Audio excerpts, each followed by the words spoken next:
The future is here. An innovation that will change the way the industry works. A Hot 100 chart, updated daily. The most accurate price guide on the market. Every card has its own profile with a wealth of information.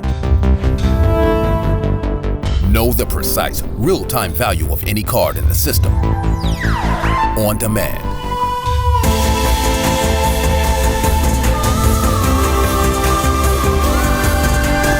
You now have the power to unlock the secrets of the hobby.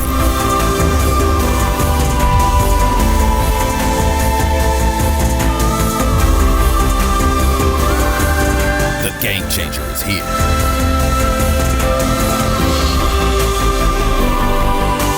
Card Ladder.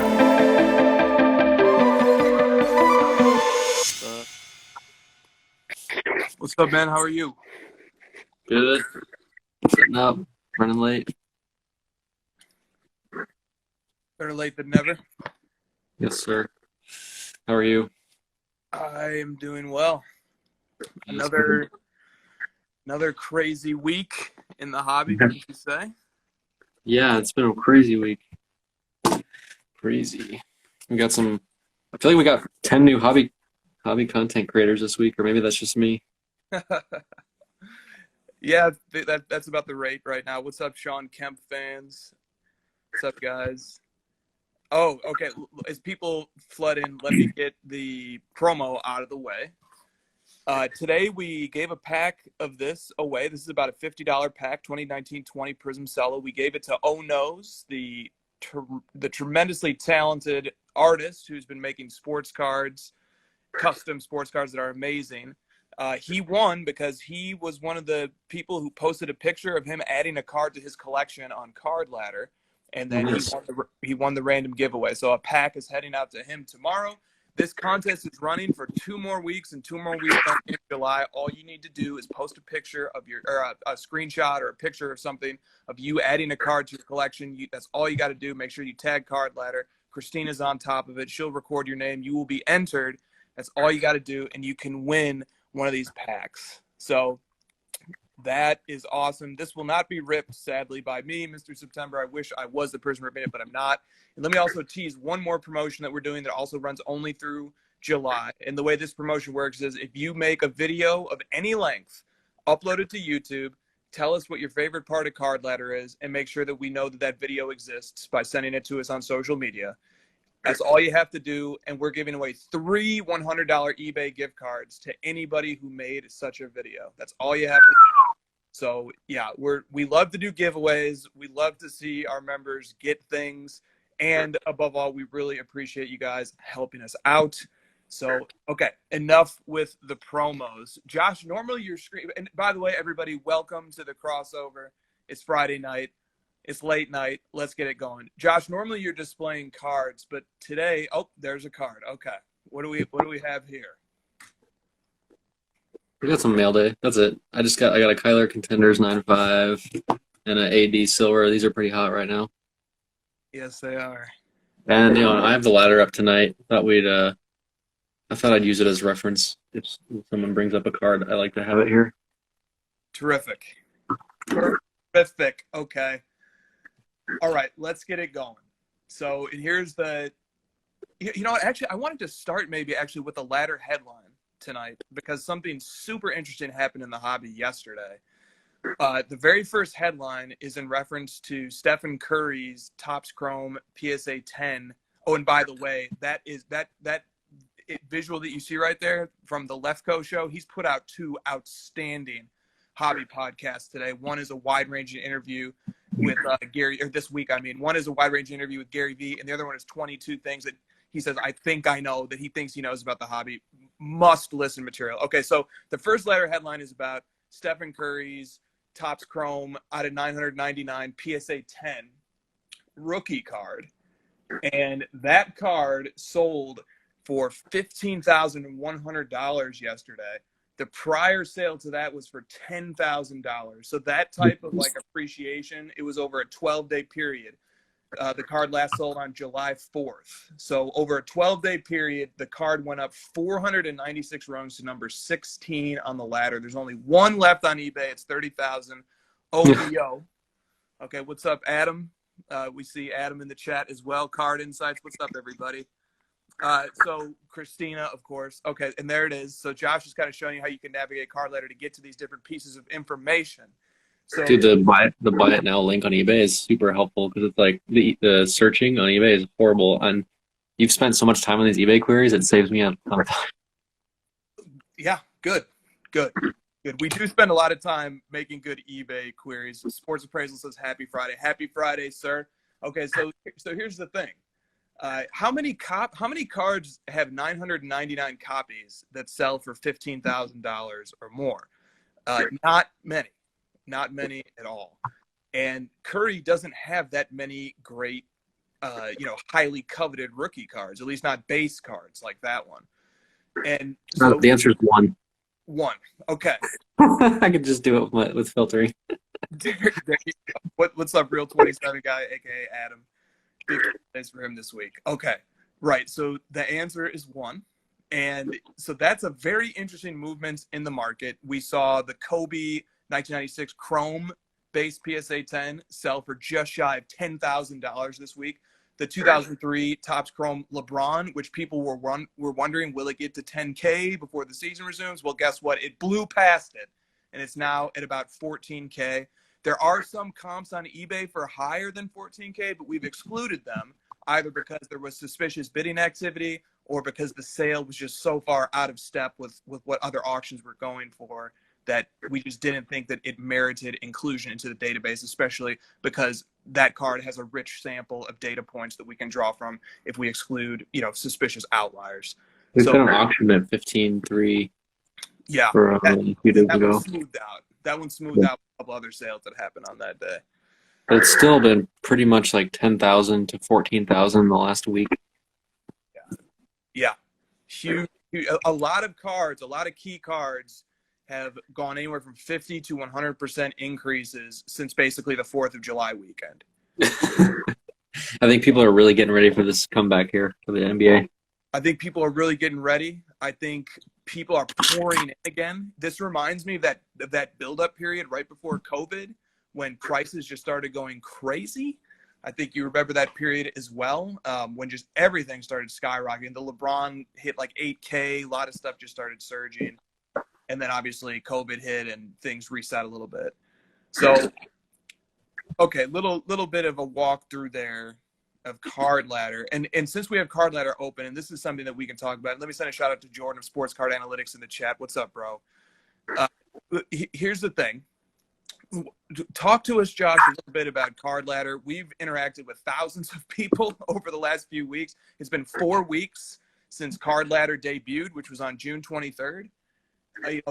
What are you hearing from users? What do people like? What do people not like? How are you using Card Ladder? How are people using it? What are some of your takeaways, and how is Card Ladder kind of contributing to the hobby right now?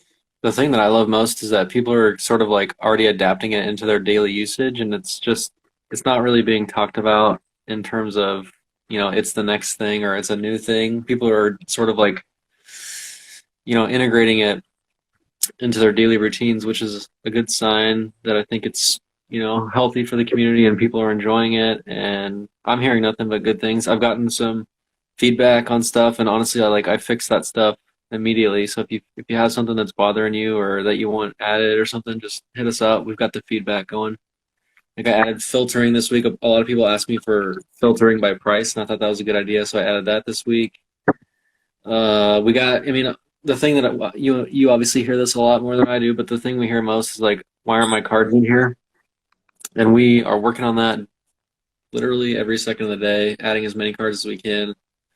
And then we also launched submissions this week, so you can now quickly upload a card you want to see added, and then it's a democratic voting system. So literally, you just vote on the cards you want to see added and downvote the ones you don't, and ones at the top will get picked off by the research team, Chris and company, and will get added to the ladder. So it's been nothing but positive. I think it's exciting, man. I think it's we obviously built this genuinely and organically, and I'm glad to see people are enjoying it.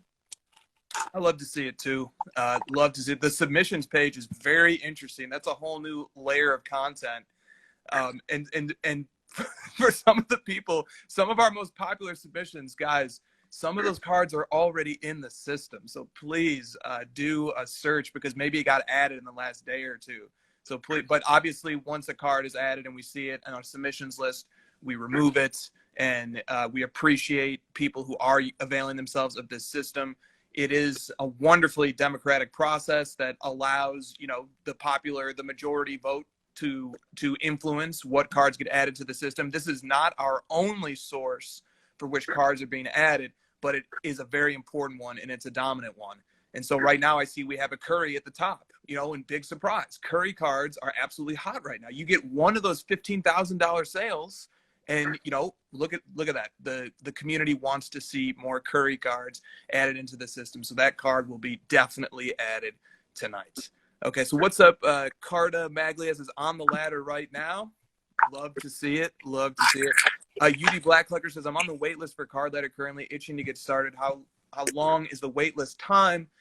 So the next wave of invitations will be sent out on Tuesday. That will be the 5th wave of invitations. We've had to, be very responsible and deliberate in how many people we bring into card ladder over time, so that we grow at a responsible and reasonable rate, so that we get our members' cards in a reasonable fashion. But the honest truth of the matter is we've kind of been just absolutely overwhelmed with people who want to use it. So we really appreciate your patience. We are working on a number of different ways to expand the amount of people that we can bring in. But right now the waitlist system is working pretty well. So thank you guys for being patient with us. The next invites will go out on Tuesday. Okay. Anything else that we should say on card ladder before we dig into some of these questions and topics? No, we are not a channel to pump our own stuff. We're here to talk cards. Let's go. Let's go. Okay. First question for you. This is based on 2 sales that have happened in the last week. What would you rather have? A PSA 6 1952 Mickey Mantle, which just sold for an all-time high of $82,000, or a Zion National Treasures RPA, which just recently sold for $70,000 out of 99. The true RPA out of 99. Which Raw, indeed. I'll take the Mantle, dude. That's such an iconic card. 52. There's like 0 chance of that card plummeting or going down at a significant rate, and there's a lot more than 0% chance of that for the Zion. So as someone who doesn't really like the risk of holding a rookie, I'll go with the Mantle. The chat is weighing as well. We have 5 votes for the Mantles, 6, I think now. No votes for the Zion. No votes for the Zion. Rock Nation Cards says he would rather have the Jay-Z. I heard Adam shouted him out for the Jay-Z stuff on his episode. That was sick. The votes are pouring in for the Mickey Mantle. Okay. The people are buying the Zion, so like it's not, it's not everybody. Here we go. We have a vote for Zion. The cards got vote for Zion. Ron Freeds would rather have the House of Jordan's mug. Chasing his quiz, it says Mantle, and I don't even collect baseball. Trade it for Derek Carr. I see Mantles every day. Yeah, I can see that. I mean, honestly, I don't see that 52 Mantle pop up very much. That's probably just because I mostly follow basketball stuff. But every time I see it, it's pretty fresh to me. It's a cool card. Super iconic.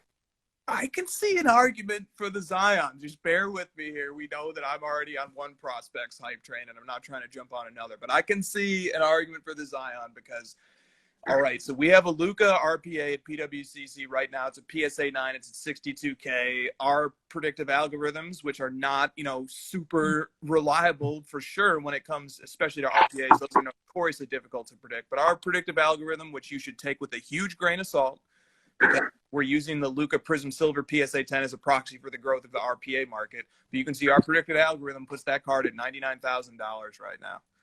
And so, Zion and Luka have pretty much kept pace with each other. And I wouldn't mind holding, Zion's true NT RPA at a 99 for a little while, grading it. Hopefully it grades well. and just see what can happen with a card like that, because that card could have a dynamic explosion in value. And, I think it's fun to root for current players where you have a card like that.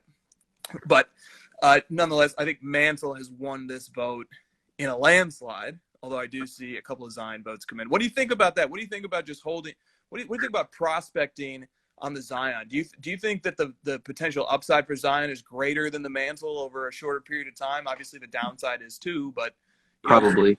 Because people already know he's not going to win the championship this year, and they're still buying. So I think during the off season, hype will build for season 2 for him to get better. Kind of like what happened with Luka going into season 2. He really took off. So I think there's a case to be made that the Zion could actually go up in price a lot more than the Mantle, because the Mantle's just moving slow and steady as it goes, kind of like MJ. But Zion is going to have some serious hype going into season 2. People already know he's out this year, and they're still buying. So.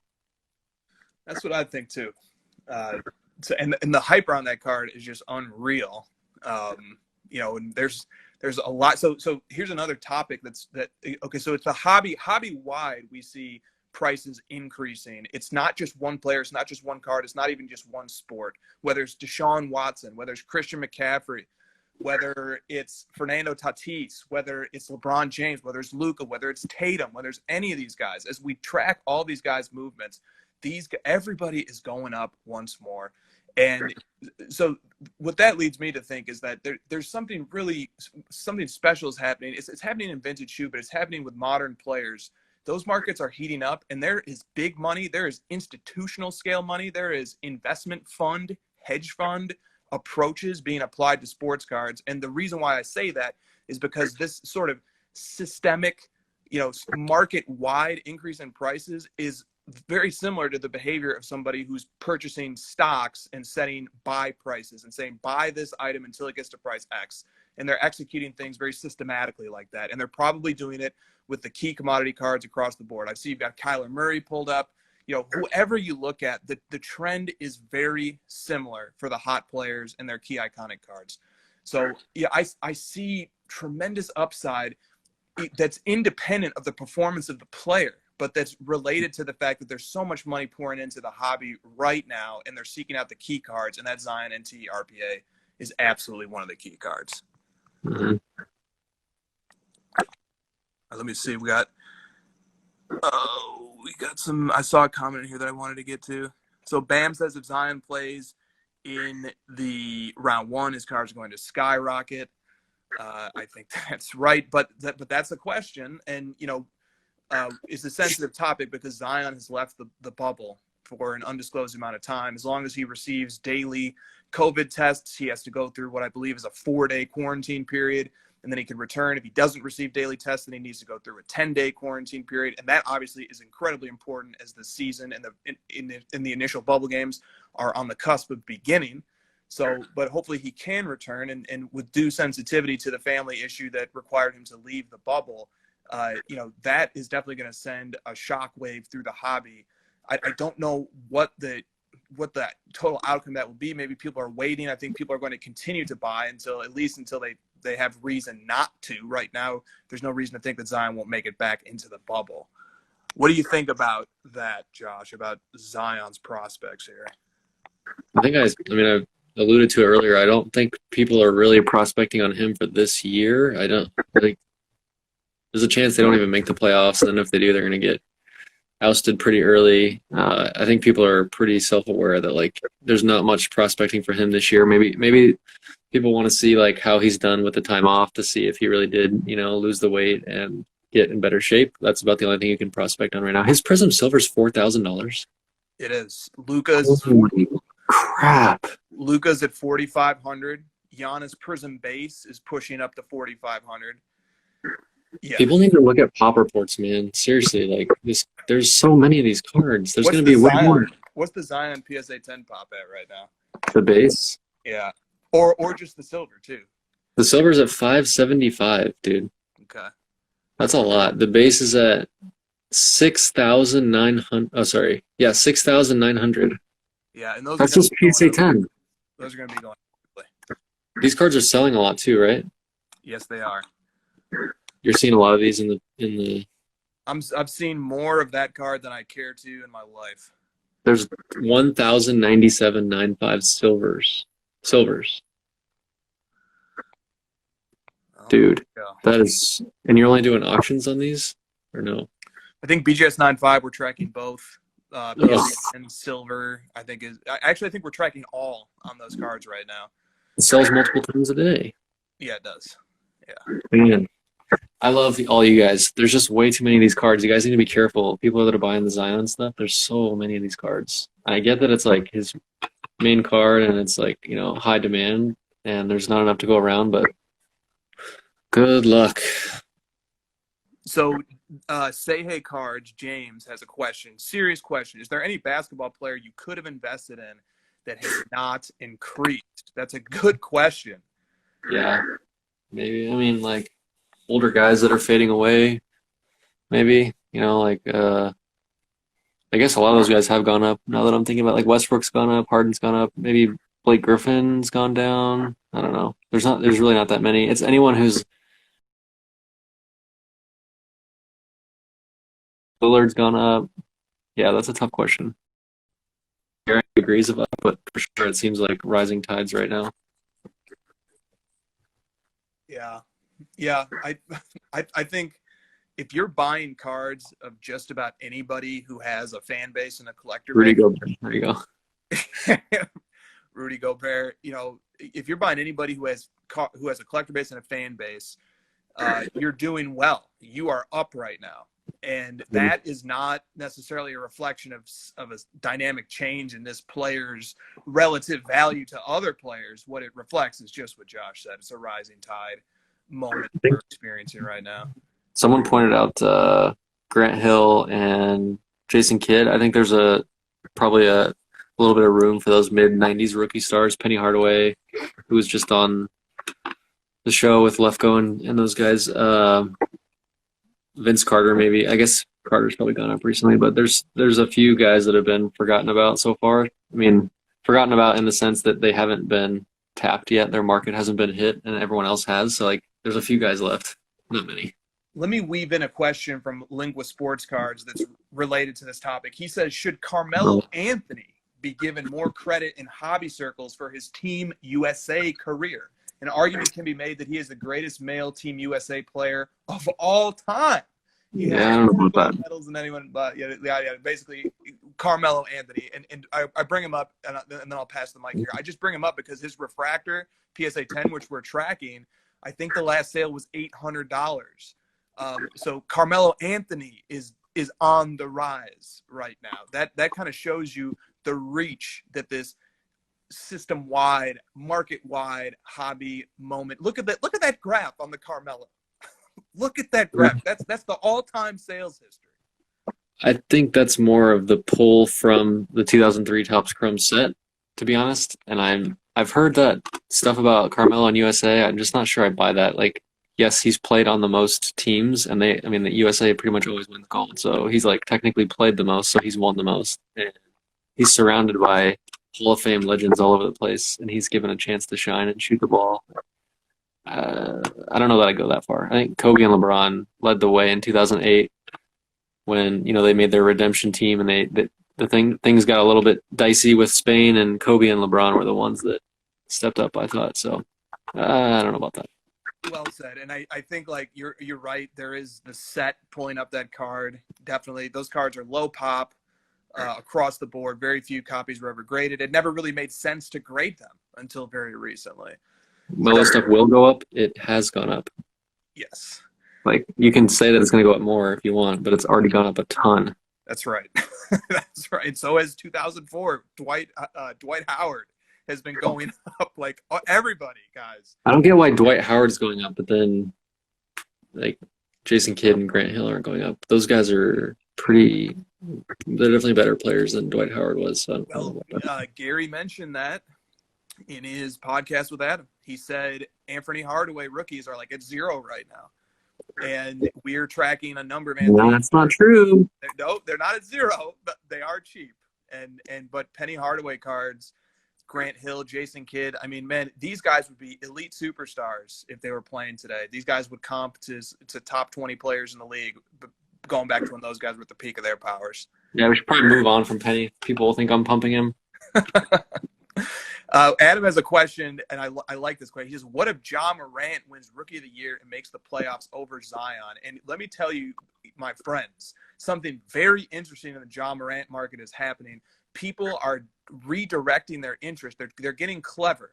Okay, so here's what the graph looks like for the Morant Prism Silver PSA 10. It's definitely showing an increase, but it's modest. Our highest charting Ja Morant card right now is at number 13 on the ladder chart, and it's the Mosaic Base PSA 10. That card is red hot right now. And as people, so the compare cards is going to be a little bit difficult to show it because it's absolute dollars rather than percentage changes being graphed. But if you look at the chart for the Mosaic Morants, it's number 13, I believe, right now.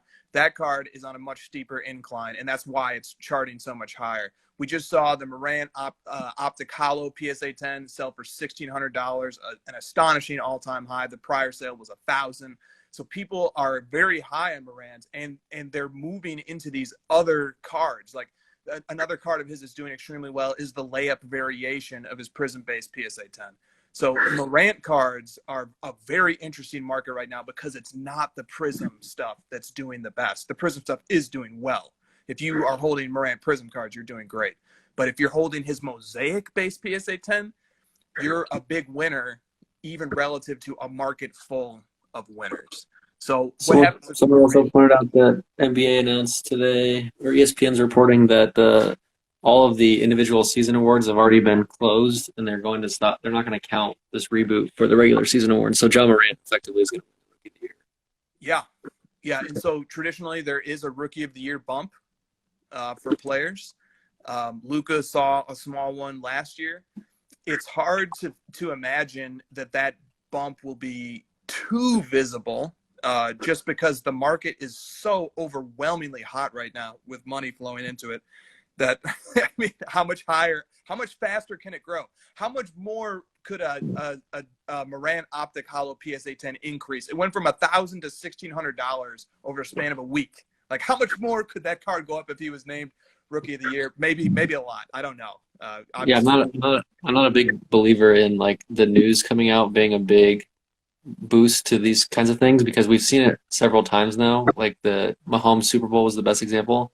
And I think people just kind of assume that like a big event actually brings prices up, but actually what it does sometimes is those big events bring more of those cards out to public because people assume the prices are going to go up and prices actually go down because the supply goes up. So be a little careful about waiting for certain events. I tend to like to sell before the events actually occur that you know are going to occur because other people are thinking like, oh, I'll go buy before this event happens, and that's actually a good time to sell. So just kind of think about that. That is terrific advice. God, guys, the chat is very active. I'm sorry that we're not able to get to all this stuff. Sports Card Analytics, my friend Jordan says, I've been buying tons of Mosaic Ja. They were just $20 each not too long ago. That's the power of a new product. You take a gamble on a new product. Optichrome rookie cards with the Optichrome finish that Panini has been using extensively. It's now, the hallmark of Spectra, the hallmark of Prism.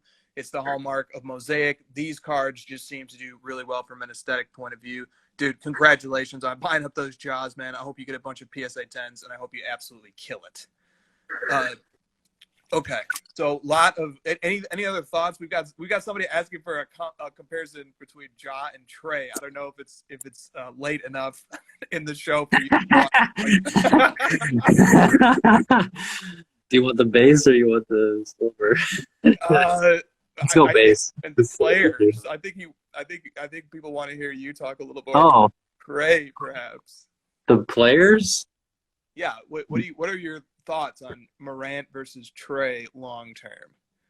I don't know. They're the same. They're both young, hyper talented, exciting players that hopefully keep getting better. Wow. What are we looking at here? Their card prices are going to crash in 3 years. What do you want me to tell you? Like $2,000 for a Ja Morant PSA 10 silver. Chris Paul's is like half that, and the population's like 1/10. What do you want me to say? I know, man. These guys have to win championships. I'm sorry, guys. Okay, so yeah, like their prices will probably go up between now and the beginning of next season because hype will build and hype just keeps going, hype, hype, hype. But eventually, if you're holding like big time Trae Young stuff, that you're waiting 10 years down the line for him to win championships, it's not going to happen. I think that's very sober advice that people should take into And consideration. I'm drinking. And it ties into Collectogram sent in a question this week. He said, if LaMelo goes to the Knicks, will he reach Zion levels? Okay, and I'm invoking this question because No. it speaks to the attention span that the hobby can have sometimes, where people are already thinking towards the next draft class, and they're going to be excited about the new rookies, and they're going to be excited about what markets they go to. And it's like Kareem James said in the interview that I did with him this week. What he said was, look, he's a big time collector of Trae, and he said, look, Trae has a window of a few years here. Same for Luka, same for Tatum, same for all these guys. Zion, they have a window of a few years where they, speculation and expectations can prop up and even surge their markets. But if they don't start winning and delivering and making these deep playoff runs and compelling people and ultimately winning championships, if they don't start doing that, their market starts to look a little bit tenuous. It starts to get a little bit weak. The bottom can fall out. And I think that's terrific hobby advice. So you just have to know the odds. You have to know the likelihoods of what can happen. Can I give you a hot take on the New York thing? Yes. The team a player goes to means this much in sports cards. Absolutely nothing. It used to, maybe people speculate on players going to big market teams and their prices going up. It absolutely does not matter. Milwaukee is like probably the smallest market in the NBA, and Giannis is like the most popular hobby player right now. Zion Williamson is in New Orleans, and he's the most popular rookie. Jaws in Memphis, and these guys are way more popular than RJ Barrett. It's 100% based on their own personal, individual hype and prospecting ability for the future. It has nothing to do with the team. I don't know why people keep talking about that. It doesn't matter. Freaking Baker Mayfield was in Cleveland, the Browns, and people were hyped on Baker Mayfield last year, and they were hyped on him more so than Sam Darnold, who was in New York. Like it doesn't matter. The markets have squeezed so much because of social media and because the world is shrinking with all the technology and knowledge we have. Nobody cares about what team they're on. I love that. That is a take you will not hear anywhere else. Is that take? And people can have reasonable disagreements on it. I see some people disagreeing about it in the chat, but Josh brought you guys data points of reference. Zion. Dude, Mike Trout is on the freaking Angels. I know that's LA, but like if Trout goes to the Yankees, is he really going to go up? He's already so freaking high. What does it matter if he's on the Yankees? Reasonable point. Now here's something that comes to mind. How much, if at all, did it matter that LeBron went to the Lakers? Did that matter? No. He was in Cleveland. He was in Cleveland, dude. Like literally one of the worst markets in all of sports. And he was like the hottest player. He went up not because he went to the Lakers, but because the whole sports card market is exploding and he's the best player, of his generation. It has nothing to do with him being in LA.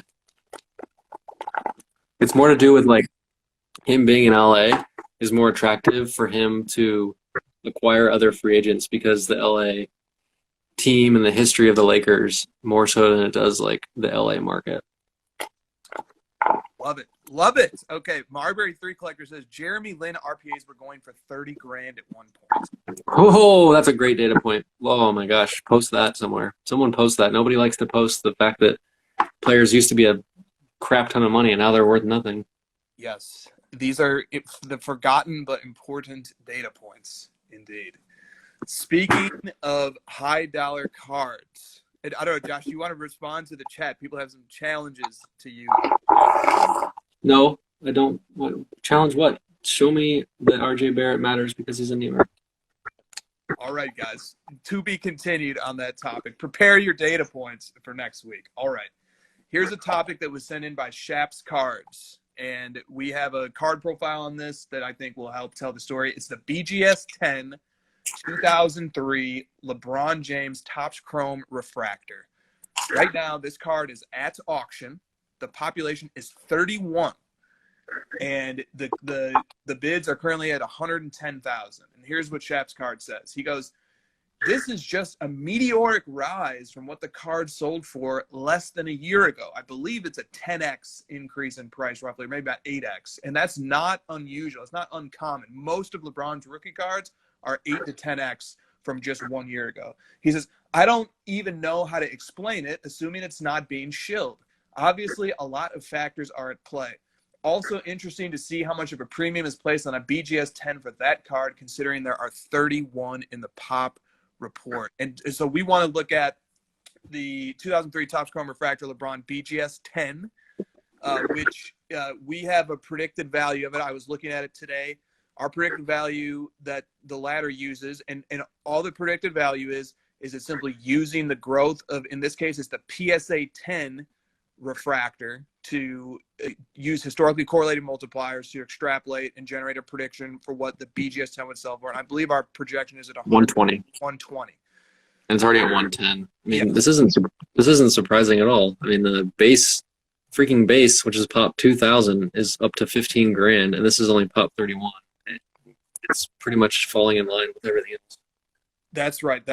I would say something very similar. It's this is the rate of growth for the LeBron market, and it's actually remarkable. It's a remarkable statistical phenomenon how consistent multipliers and rates of growth are across key cards of a player, and how insightful it can be to take a peek at the more higher transaction, higher turnover cards and use that to get a gauge of where future values will go.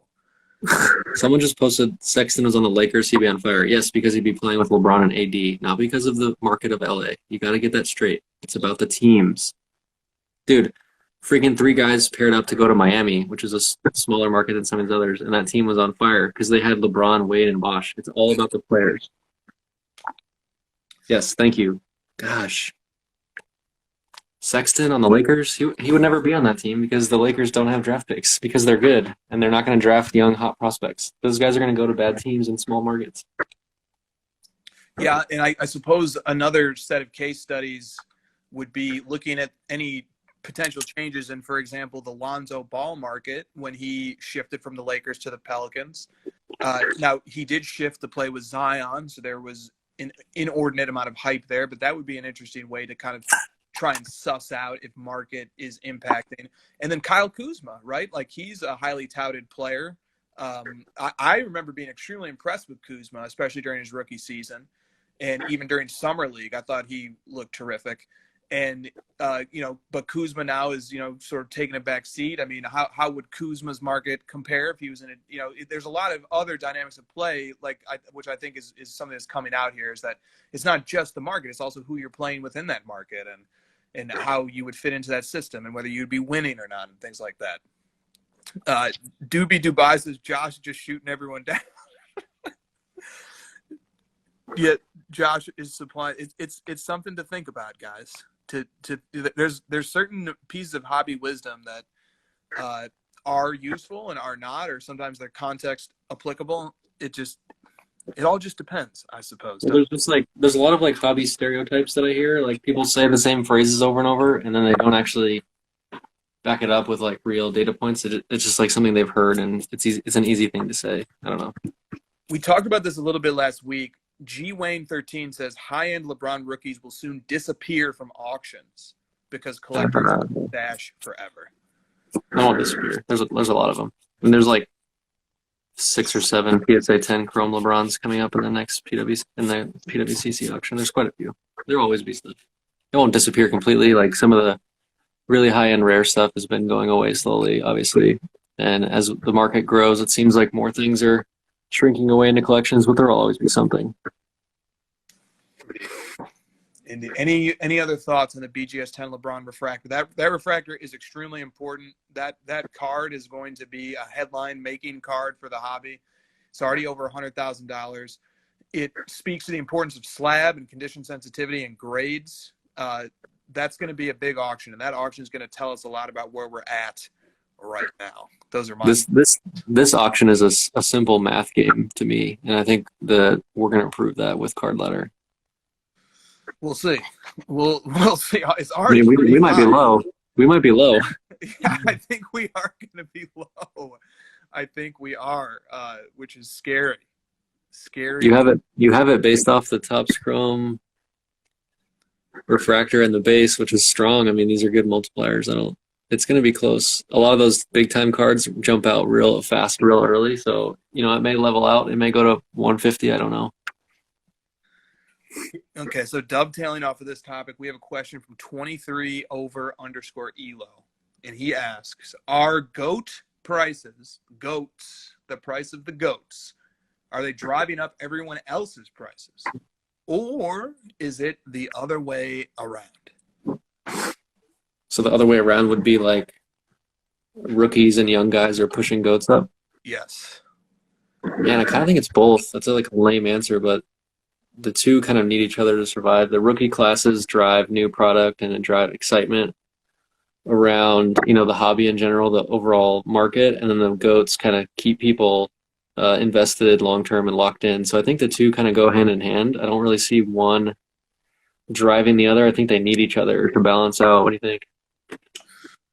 Yeah, they do.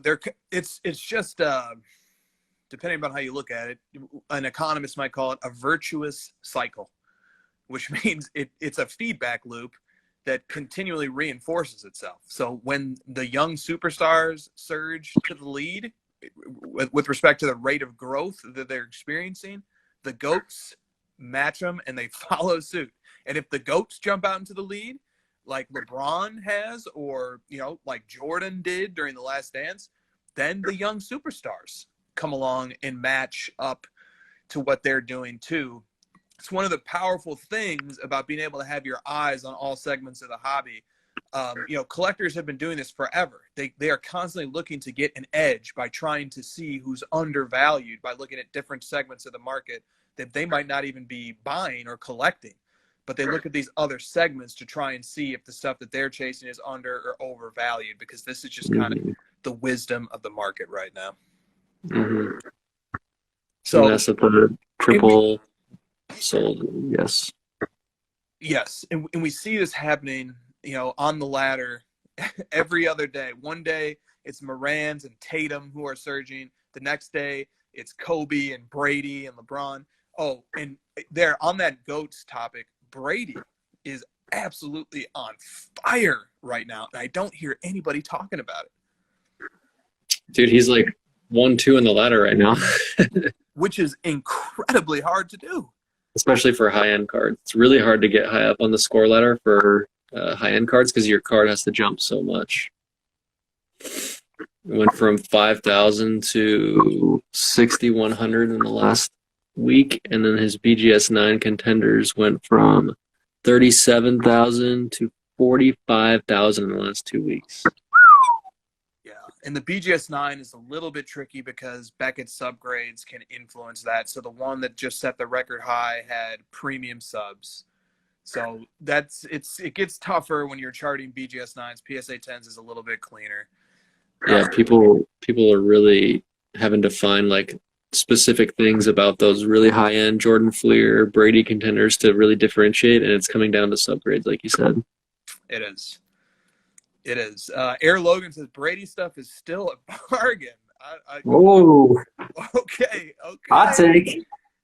Okay. I bet that guy owns some Brady. KMC Cards says, I feel like Tiger Woods has a ton of potential to be the best golfer ever that should break the PGA record for wins this season. Do you have the Woods SPA auto in the ladder? So the quick answer is no, but we are tracking Tiger Woods cards. Shout out to Will, the autograph guy, for kicking our ass into getting some of those cards onto the ladder. We will be adding more. Guys, it's actually incredibly fun to just keep adding cards and see where they debut. And it's getting much and much harder to pick a card that really performs well on the ladder, but it still can be done. But here's, one of the Tigers that we're tracking. We're tracking a few. We'll get some more in there, especially if we start seeing them surge up the voting system that's in the submissions portal. But just bear in mind that the submissions portal is probably hundreds, if not thousands of cards deep by now. And that's not counting all of the privately messaged requests that we get to add cards, but we are adding them. We're definitely adding them. So the Tiger SPA auto, it's not in yet, but we would love for it to be in there. Josh, what do you think about the Tiger Woods market? I like that take, actually. Tiger Woods is kind of one of those guys that golf, tennis haven't really been hit too much recently, I would assume. I haven't looked at their prices, but looking at Woods here, he's pretty flat. Population of this card is insane for BGS 10. There's a ton of them, but I'm sure there's other Tiger Woods cards that could be potentially exciting.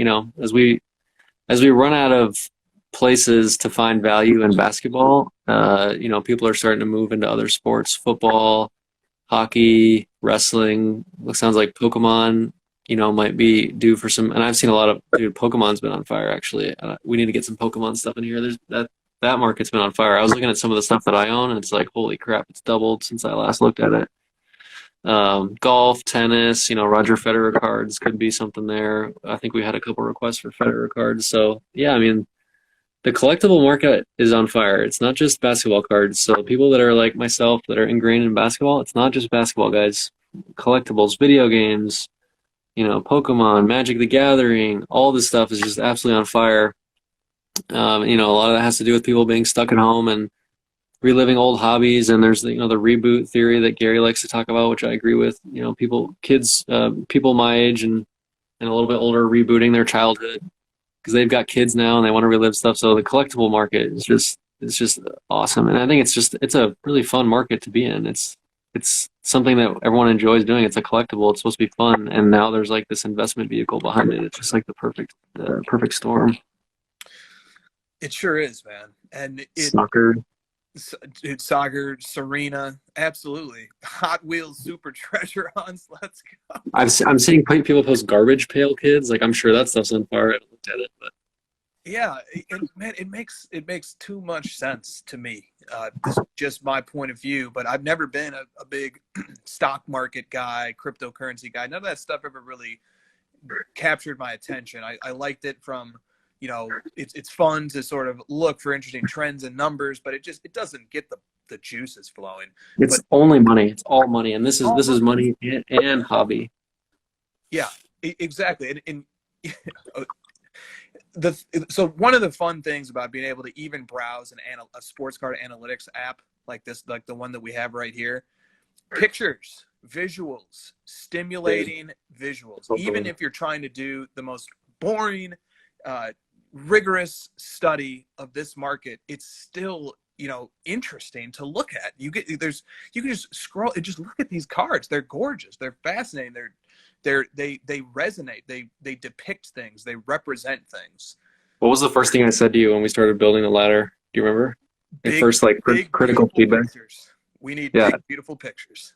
You sort of you were like intentionally doing it, but you were just kind of picking the first image you saw. And I literally was like, dude, Chris, delete all these pictures and get better ones. Well, yeah. You didn't really fight me on it. And then once you did put them in, it was like, holy crap, you're right. It makes a huge, huge difference. And that's where I think some of these other tools and websites come up short is like, dude, this is the whole reason we do this is the look and feel of these cards. It is, man. We want to see, it's such an important part. I also want to send a shout out to Cole. I don't know if he's still in here or not, but I saw Cole pop in the chat. Shout out Cole. What's up, man? What's up, man? So several people are echoing the sentiment that Pokemon cards are doing incredibly well. Sports Appraisal said he just did a Pokemon appraisal. It's on fire. Crazy. It's on fire, dude. Like, I couldn't believe it. I was trying to help someone appraise some stuff he was trying to buy, and I just kind of took a guess, and then I went and looked it up. I was like, whoops, I was wrong. It's like double that. My bad. Let me just On and I'm glad that the chat is sort of obscuring what I'm displaying here. It's a cautionary tale. It's a cautionary tale that even in the hottest of collectibles markets, which we are in right now, even then, there are still losers if you're looking for value.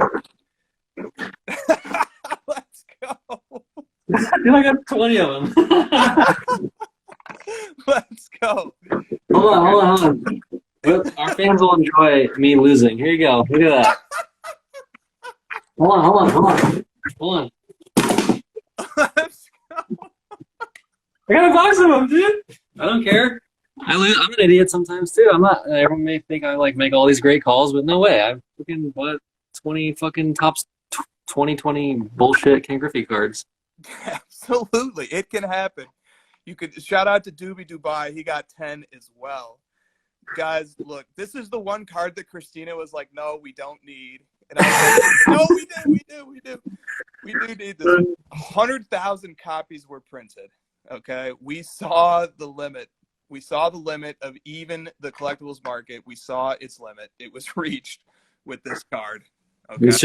We should all like hold hands in a big circle and just admit, we all flubbed that one. Join together now, people. Come on, hold hands. We did it. We blew up the sports card market. Absolutely. Absolutely. We did it. And Project 2020 is an interesting space right now. Those cards are trending back up also. It's just fun to watch how that market moves. There's so many interesting markets. I'll tell you this. I love the idea of getting into like tennis cards or like cards of not one of the major few sports. Because I just love cards, and I just love the idea of just being able to capture something that I like and that I'm enthusiastic about. Dude, look at this card right here. Pokemon is so awesome. I'm not trying to pump Pokemon right now because I know that this little Gary talked about it, and there's going to be some like pumping on Pokemon probably in the next few months. But dude, look at this thing. These cards are sick. They are, man. I used to have those. That's how I first got back into the hobby. I sold my binder of Pokemon cards for like $500, $700, pieced it out on eBay, used that money to start buying Jordan cards. And now, maybe I wish I had the Pokemon back, but those cards are awesome, dude. And the original Hollows, how about that? Dude, those cards are on. This card is like 75 grand right now. 75 thou. What is that exact card that we were looking at there? This is the base set. So this is like the OG set for the English. This was released in 1999. It's the first edition. So this was like a pre-release. First edition shadowless Charizard. It's got the no shadow over here. And PSA 10. The pop on these is only... That's not right, Chris. It's more than 24. Well, then we'll update it. It's like 100 and... I think it's like 120. Okay. And those cards sell for about 75 grand right now. Wow. Okay. Very, very cool stuff. Man, there's a market for every card. Some stronger than others, but no, Christina says I had that raw. No, we did not have that card. We had just the regular old Charizard that came out of the regular old packs. I have the PSA 8 of this, and I paid $3 grand, and I think I saw a 7 sell for like $7 grand. And condition these are kind of more like vintage. There's not that many. There's not like a ton of parallels and stuff. It's pretty much just like you get what you get. So it's all about grade, and they're pretty condition sensitive because the backs are really soft and they're blue. Okay. So the scale is pretty incredible. Like a raw is probably like 2,500, $3 grand, and a PSA 10 is 75 grand. So it's all about grade. Wow. They are awesome looking cards. Absolutely awesome looking cards. Okay. I pulled out this card because it relates to the next question. The next question is, this is from 3Co LA. Are Giannis prices too high or too low? And Josh, I'll let you take this one, and then maybe I'll chime in afterwards. So Giannis, are Giannis prices too high or too low? I'm actually going to pull from what Adam Lefko talked about on his video today, and he pointed out something that kind of struck with me. Magic Johnson has 5 championships. Larry Bird has, I believe, 4. And Larry Bird won 3 straight MVPs. And Giannis has 0 championships. And he's way more expensive than those two gentlemen. And that is all because of hype. I get it. Like he'll probably win a couple of championships. He's a very good player. I just see that people are paying those prices a little bit too early, a little bit too much excitement. I would say he's overpriced at the moment. He could live up to those, but people are paying prices as if he's going to definitely win 3 or 4 championships, which maybe he will, maybe he won't. Yeah. I watched Wire to Wire last, I think it was December, the Mavericks versus the Bucks in Milwaukee. The Bucks were on like a huge winning streak at that point in time. The Mavericks were without Luka. The Mavericks won that game wire to wire. At certain points, they were up big, like double digits. They got up like 20 points. Porzingis was going off. The whole squad was going off. But let me tell you something. During the last 3 minutes of that game, Giannis just said, screw it. we're down by like 12 points. I'm going to single-handedly put my team back into this game. And what he started doing was they were fouling the Mavericks. All right, they fouled them. The Mavericks would shoot the free throws. Giannis then, after the free throws occurred, Giannis would literally be the point guard. He would catch the inbound pass about a quarter of the way down the court, sprint down the court, score, and draw a foul. And he did it on 3 straight plays. Nobody had the strength to slow him down. He scored. He made I think he made 2 of the 3 free throws. The Mavericks messed up and missed a couple of free throws, and then they turned the ball over. All of a sudden, the Bucks are like within 4 points. Okay, the Mavericks go on to win that game, which was great. But Giannis was just unstoppable. He was just absolutely electric. When he wanted to turn it on, he said, I will now be point guard. I will run the entire length of the floor. You will not stop me. And if you try, I will score and I will get fouled. When I saw that, I immediately understood Giannis's market, because that guy, rooting for that guy must feel great as a collector. Yeah. His nickname is perfect. The guy's a freak. Like, he's so lengthy. He makes LeBron look like a tiny, undersized point guard. He's so big and he's so long. He's able to do things that no one in the history of the NBA can do. So there's a ton of hype around that simple fact. Like you said, he can do stuff that nobody's ever seen before. And dude, he's incredible. He's, top 2 player in the NBA. Obviously, maybe he's the best. MVP. He's an incredible player.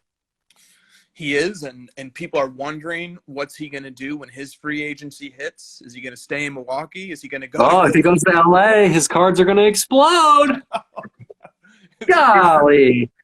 Is he going to go to Golden State? Is some people think that Steph and that's an interesting headline that I saw today around the NBA. Apparently, there was an unsighted NBA assistant coach or something who remarked that the next super team in the NBA is being constructed in the bubble right now, which is a reference to all of the different like mingling and deal making that's being created. Like the 2008 Olympics when the LeBron super team was formed. Maybe. This is what we got like 1 minute left, by the way. So just okay. Okay, the reason why I displayed this card is because it's probably the same price as the Giannis Prism Silver PSA 10, and I know which one I want. Oh, my gosh. Yeah.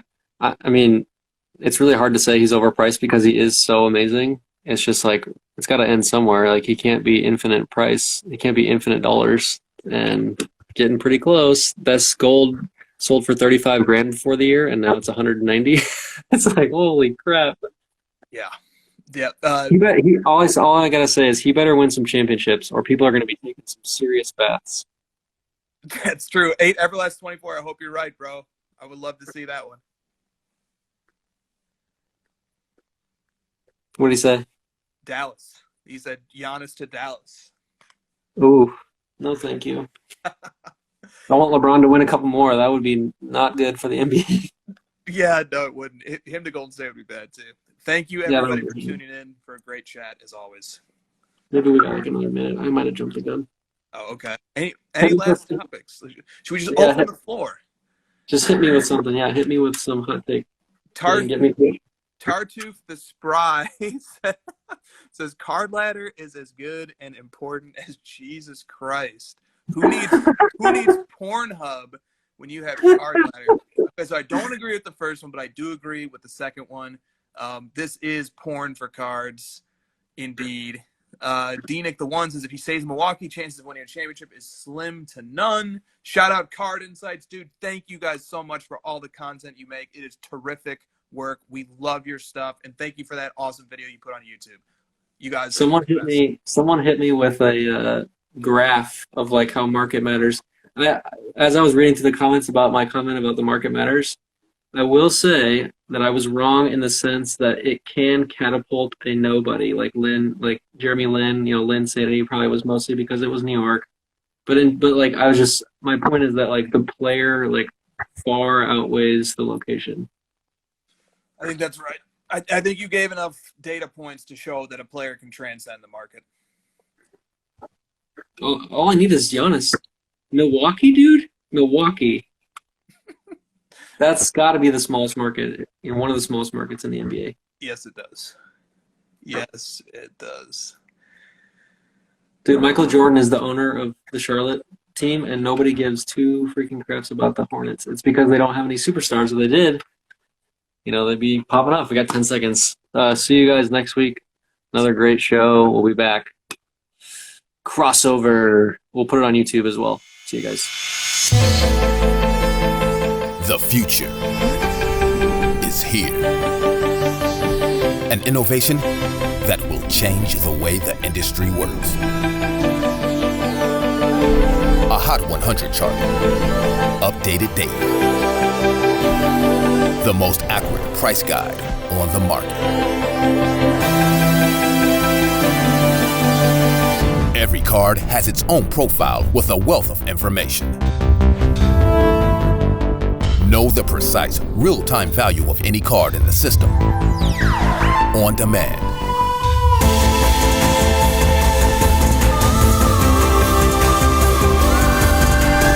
You now have the power to unlock the secrets of the hobby.